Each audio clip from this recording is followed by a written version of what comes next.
अमित शाह और मोदी ये दोनों इतने डरे हुए हैं। वो ये चाहते हैं कि अपने ईडी और सीबीआई के दम पर लोकतंत्र को अपने कब्जे में कर लें, चुनी हुई सरकार के मुख्यमंत्री को जेल में डाल दें। अब चूंकि सरकार उनकी है, अफसर उनके हैं, झूठे मुकदमे रजिस्टर किए जा रहे हैं। और उस आपने देखा इलेक्ट्रॉनिक बॉन्ड में किस तरीके से भ्रष्टाचार हुए, जिसमें जो वित्त मंत्री हैं उनके खुद पति ने कहा है कि ये देश का नहीं पूरे विश्व का सबसे बड़ा घोटाला। बोल रहे हैं कि तानाशाही सरकार चल रही है और तानाशाही जिस प्रकार हावी होती जा रही है देश के ऊपर, यहाँ पे सारी न्याय प्रक्रिया, सारी संस्थाएं बीजेपी के यहाँ घुटने टेक रही हैं। इस प्रकार जनता परेशान है। कृषि मंत्री रहे पूर्व नरेंद्र सिंह तोमर, उनके बेटे का वीडियो वायरल हुआ। 500 करोड़ की खेती अफीम में इन्वेस्ट करने का वीडियो आया, कोई जांच नहीं हुई, कोई ईडी नहीं हुई, कोई सीबीआई नहीं हुई। आपने देखा कि महाराष्ट्र ये पूरा खरीद फरोख्त का खेल चल रहा है, दबाव का, डर का खेल चल रहा है। लोगों को डराया जा रहा है ईडी और सीबीआई के नाम पर कि आप या तो भाजपा में आओ या फिर जेल में जाओ।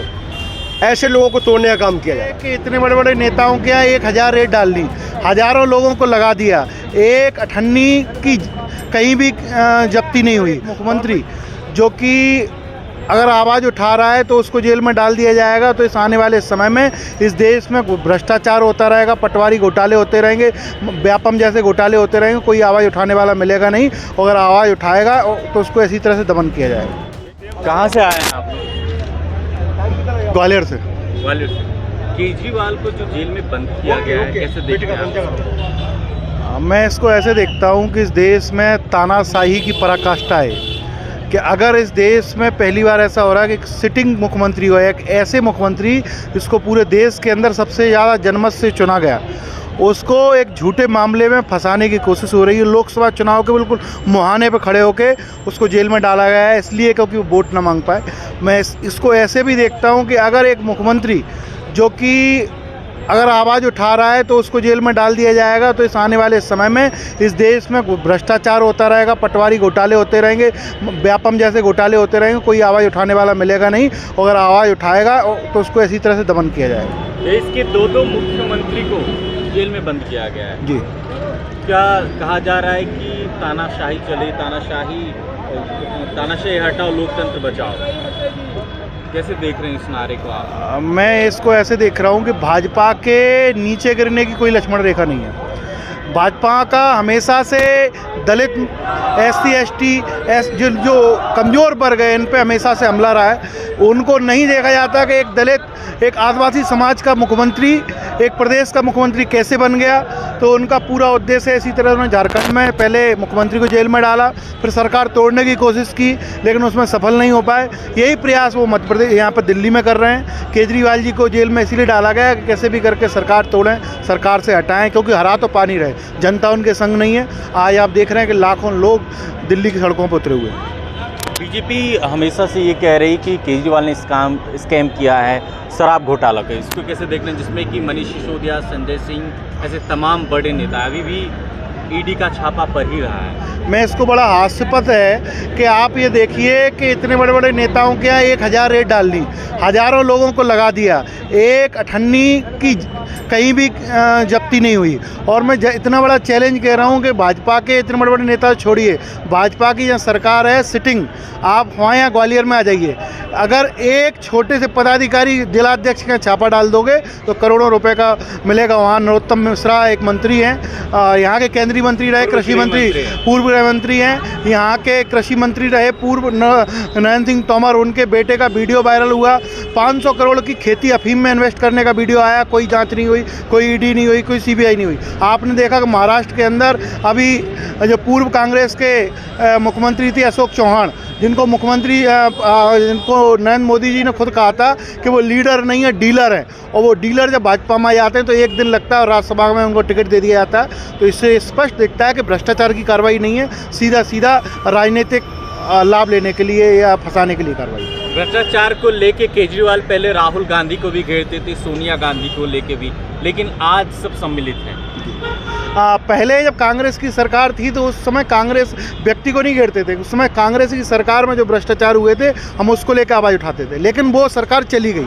आज जो वर्तमान में सरकार है वो उससे ज़्यादा भ्रष्ट सरकार है। अगर हम आज भी हम कांग्रेस को घेरेंगे तो कोई ये ज़मीनी सही तरीके से नहीं है। जो सरकार में होगा उसको घेरा जाएगा। आज आपने देखा इलेक्ट्रॉनिक बॉन्ड में किस तरीके से भ्रष्टाचार हुए, जिसमें जो वित्त मंत्री उनके खुद पति ने कहा है कि ये देश का नहीं पूरे विश्व का सबसे बड़ा घोटाला। मैं क्या इसको लग ऐसे रहा है देखता कि हूँ। इस बार जो लोकसभा चुनाव है कितना क्या सीटें आएंगे क्या? इस बार जो 400 प्लस का नारा दे रहे हैं वो सिर्फ हवा हवाई है। इस बार उनको 272 के लाले पड़े हुए, एक एक सीट पर लाई है। और इस बार आप देखेंगे कि ये चिंगारी अरविंद केजरीवाल जी को अरेस्ट करके उन्होंने लगाई तो है। उन्हीं की बन रही है 272 में। ये डरे हुए हैं। आपको ये लग रहा है ये माहौल बनाने के लिए परसेप्शन की लड़ाई है कि इसलिए जो वोट नहीं दे रहा वो वोट दे दे। सच्चाई ये है कि आज जो चिंगारी अरविंद केजरीवाल जी की जो इंडिया गठबंधन की जेल में डाल के यहाँ से चिंगारी पूरे देश में फैलेगी। इसके बाद ये 440 में आएंगे, आप देखते चलिए। क्या नाम हुआ आपका? मैं रोहित गुप्ता एडवोकेट। आप कहाँ से आए हैं? मैं मध्य प्रदेश का प्रदेश महासचिव हूँ आम आदमी पार्टी का। कैसे देख रहे हैं केजरीवाल जी को जेल में घेर? ये पूरे लोकतंत्र पे हमला है। जिस प्रकार से चुने हुए मुख्यमंत्री को जेल में डाल करके चुनाव जीतना चाहते हैं, भाजपा अरविंद केजरीवाल जी से पूर्ण रूप से डरी हुई है। पूरी भारतीय जनता पार्टी जो देश की सबसे बड़ी पार्टी होने का दावा करती है और दिल्ली और पंजाब में जा कर के हार जाती है। देश में एकमात्र ऐसी पार्टी है जो भाजपा को लगातार दिल्ली के अंदर हरा रही है, पंजाब में हरा रही है, सुपड़ा साफ कर देती है इनका। अमित शाह और मोदी ये दोनों इतने डरे हुए हैं, वो ये चाहते हैं कि अपने ईडी और सीबीआई के दम पर लोकतंत्र को अपने कब्जे में कर लें, चुनी हुई सरकार के मुख्यमंत्री को जेल में डाल दें। अब चूंकि सरकार उनकी है, अफसर उनके हैं, झूठे मुकदमे रजिस्टर किए जा रहे हैं और उस मुकदमे में आप देखेंगे कि आज दिन तक 2 साल की जांच के अंदर 1 रुपये का उन पर जब्ती नहीं हुआ पार्टी किसी नेता के ऊपर।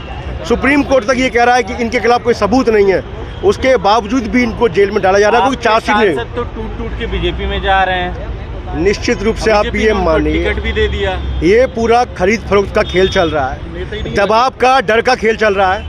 लोगों को डराया जा रहा है ईडी और सीबीआई के नाम पर कि आप या तो भाजपा में आओ या फिर जेल में जाओ। ऐसे लोगों को तोड़ने का काम किया जा रहा है।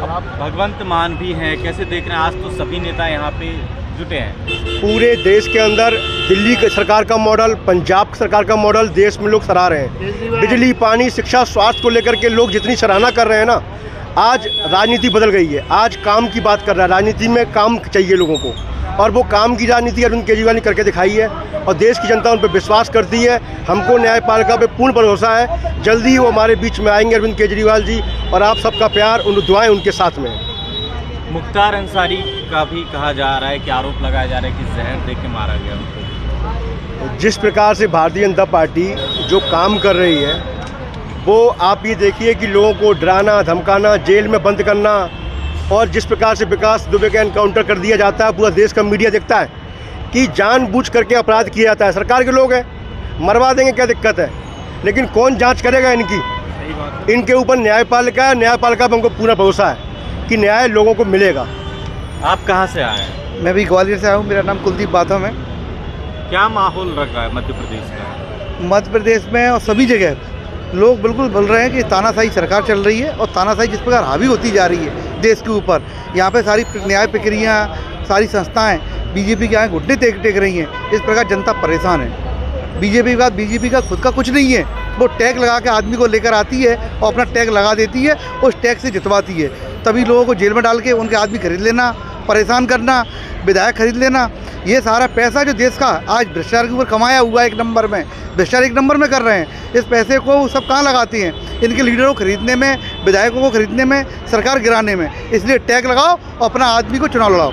दूसरा आदमी हो चाहे किसी का भी आदमी, भारतीय जनता पार्टी से ही चुनाव लड़ना चाहिए उसे, ये बोलकर वो सभी लोगों को लेकर आते हैं और इस प्रकार देश में माहौल एक बहुत अराजकता का, डर का माहौल पैदा होता जा रहा है दिन पर दिन।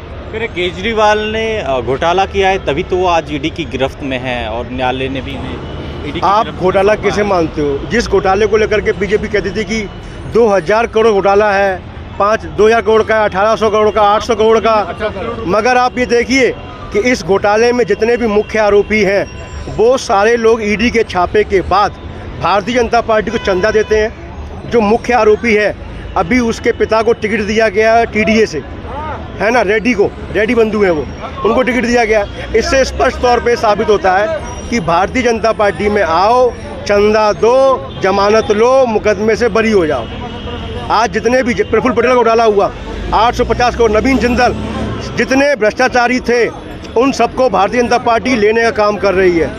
क्यों? क्योंकि उनको मालूम है कि ये जो लीडर है, इनको अगर डराया नहीं गया, धमकाया नहीं गया, इनको अपनी पार्टी में नहीं लिया गया, क्योंकि इनको मालूम जनता ने नकार दिया है महंगाई, बेरोजगारी, भ्रष्टाचार चरम पर है। जनता कह रही है, इनसे राहत पाना चाहती है और वो उनको मालूम ग्राउंड लेवल पे क्या चल रहा है। इसीलिए झूठे मुकदमों की साजिश वो लोग लगातार कर रहे हैं। लगातार जैसे हेमंत सोरेन है, अरविंद केजरीवाल जी हैं, हमारी पार्टी के जैसा नेता हैं, इन पे झूठे मुकदमे लगा के जेल में डालो, क्योंकि इनको जीत मिल नहीं रही है इस बार। आप क्या कहना चाहते 50 किलोमीटर? मेरा ये कहना है कि आप भ्रष्टाचार की इतने दिन से 2 साल से जांच कर रहे हैं। आप कह रहे हैं, सुप्रीम कोर्ट कह रहा है कि अब मनी ट्रेल नहीं मिल रही।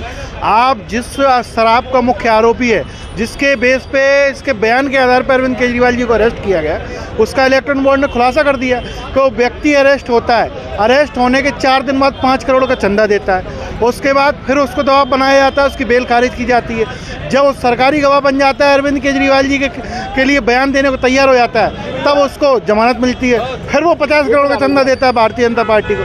तो यहाँ तो अठन्नी वसूल नहीं हो रही, और यहाँ स्पष्ट रूप से 55 करोड़ का चंदा भारतीय जनता पार्टी को शराब कंपनी ने दिया।